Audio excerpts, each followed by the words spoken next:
Jezza, thanks very much for tonight's tale. Father Simon and the Allied jury for moral fortitude. My plea for forgiveness relates back, as a PG certificate, by the way, relates back to an incident that still fills me with abject horror. For rugby union in England, the acknowledged end-of-season jamboree was the Middlesex Sevens at Twickenham in late May. And me and other hardcore members of the Chichester Rugby Club Gladiators made it our annual pilgrimage to celebrate the conclusion of another fine season. One of our 30-plus beginners was Dobby. 6'4" tall and around 20 stone with his belt done up. The sort of character that every team needed. Practical joker of the highest order, always up to some mischief or another, and a valued and integral part of our gang. 90% of the ticket holders for this event were well-off, ex-public school, ex-military or city bankers, judging by the posh vehicles, the posh voices, and the magnificent spreads laid out on their banquet-sized tables. Yeah.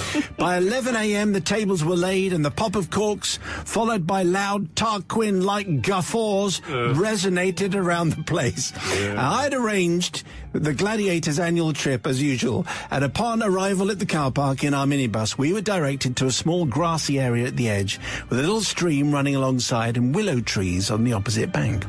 Other cars were joining us, and they were setting up their base for the day, exactly like we were. We were soon joined by 2 Range Rovers, the occupants all dressed immaculately, with the gents in Panama hats, blazers, ties, the ladies elegantly attired in bright summer frocks, their voices like their champagne flutes. Cut glass. They all then began laying the table with a huge array of wonderful dishes brought out carefully from the ample boots of the Range Rovers.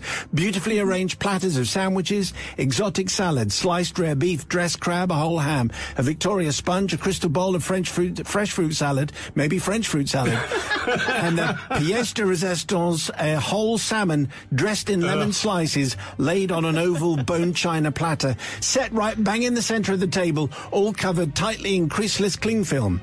China plates, silver cutlery and linen napkins were laid precisely in position, and 2 bottles of champagne in an ice bucket. I hate picnics.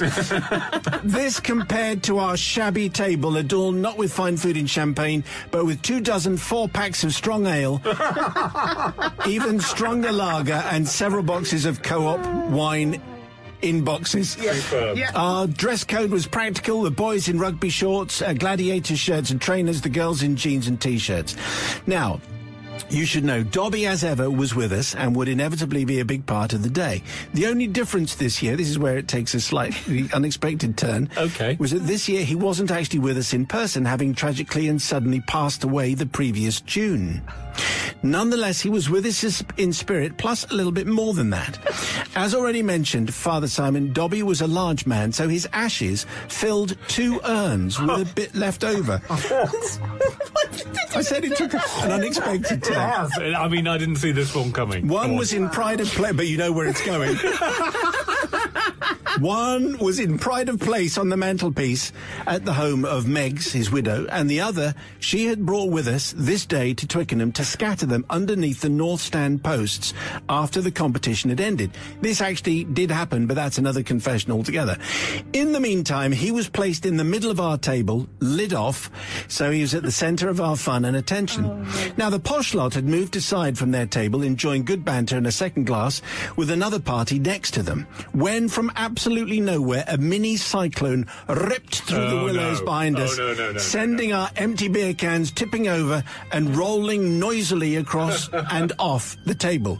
It also sent quite a large amount of Dobby rocketing up and out of the urn and spiralling in a vortex skywards. We all looked on in jaw-dropped bemusement because as quickly as the gust arrived, it had gone. Silence. Then 5 seconds later, a familiar sound, like the patter of rain on a window. Dobby had landed.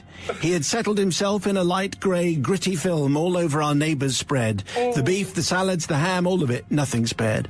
The centrepiece salmon even, fared worst of all with the fresh lemon slices arranged decoratively to imitate its scales, now dulled to a matte finish.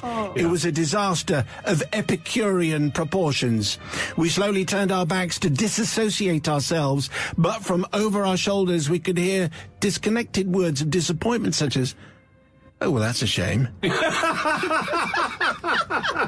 It has been dry for a few weeks. All that work, just take the lemons off, it'll be fine. And with that, the champagne surely helping, they sat down and tucked straight into what was, after all, just a slightly over-seasoned feast. Yes. With the urn successfully retrieved and our own basic lunch finished, it was time to head into the stadium. So, Father Simon, obviously I have to ask for forgiveness, not from Dobby, for losing just under a quarter of him to a car park, as there was still plenty left for the North Stand. Yes. Oh, good. Good. That's fine. Nor, Father Simon, do I seek forgiveness for showering our neighbour's banquet, as I had nothing to do with that. It was an act of God, therefore out of my control. No, Father Simon, I seek forgiveness for not telling the Range Rover crowd that their magnificent spread was in fact ruined by our great mate Dobby, not just a few spoonfuls of hallowed Twickenham soil. Anyway, we've had similar tales before, but that was a particularly, as Jezza says, a disaster of Epicurean proportions. Sister Susie, the voice of production, what do you say? Oh, I just don't know. Like, I feel for him because, you know, who takes a whole ham to a picnic? Ugh. It's just...